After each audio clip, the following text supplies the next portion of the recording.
Membangun pemerintahan yang bersih dimulai dari kepercayaan. Pernah nggak sih kita bertanya, kenapa masih ada masyarakat yang begitu percaya kepada pemerintah, sementara di tempat lain justru banyak yang merasa kecewa? Oke, coba bayangin, di suatu pagi seorang ibu datang ke kantor pelayanan publik untuk mengurus dokumen penting. Ia berharap prosesnya cepat karena semua persyaratannya sudah lengkap. Namun sesampainya di sana, dia harus mengantri berjam-jam dulu.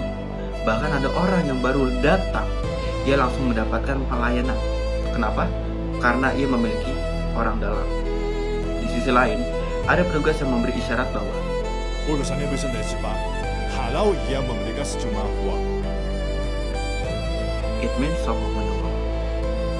Lalu, saat ibu itu pulang, ibu itu berkata, Terus, gimana masyarakat bisa percaya kepada pemerintah? cerita sederhana ini mungkin terdengar biasa aja. Namun, justru dari situ kita bisa melihat bahwa pemerintah yang bersih bukan hanya soal aturan, tetapi soal kepercayaan. Sekarang coba, mari kita bayangin cerita yang berbeda. Ibu yang sama kembali datang ke kantor pelayanan. Kali ini, semua informasi persyaratan sudah tersedia secara jelas melalui website dan papan informasi. Nomor antrean berjalan sesuai urutan, tidak ada yang mendapatkan perlakuan khusus, ya, dan seluruh proses pembayaran dilakukan secara digital sehingga tidak ada transaksi di bawah meja. Dalam waktu singkat, dokumennya selesai. Saat pulang, ia berkata, Ternyata ngurus administrasi bisa semudah ini. lalu apa yang berubah? Yang berubah bukan hanya soal sistemnya, tetapi cara pemerintah menjalankan tugasnya.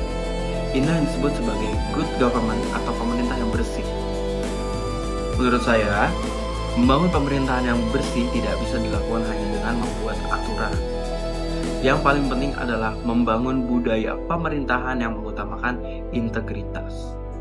Ya, pertama, pemerintah harus terus menerapkan transparansi. Masyarakat berhak mengetahui bagaimana anggaran digunakan, bagaimana kebijakan dibuat, dan apa hasil dari setiap program. Ketika informasi terbuat, masyarakat bisa ikut mengawasi. Yang kedua, setiap pejabat harus memiliki akuntabilitas. Ya, artinya setiap keputusan yang dibuat oleh anggaran, setiap penggunaan anggaran harus bisa dipertanggungjawabkan.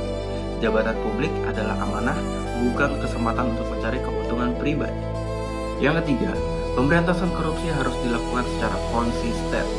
Korupsi bukan hanya merugikan negara, tetapi juga menghilangkan hak masyarakat untuk mendapatkan pelayanan yang adil. Penegakan hukum yang tegas akan memberikan efek jerah sekaligus meningkatkan kepercayaan publik. Yang selanjutnya, pelayanan publik harus berorientasi kepada masyarakat.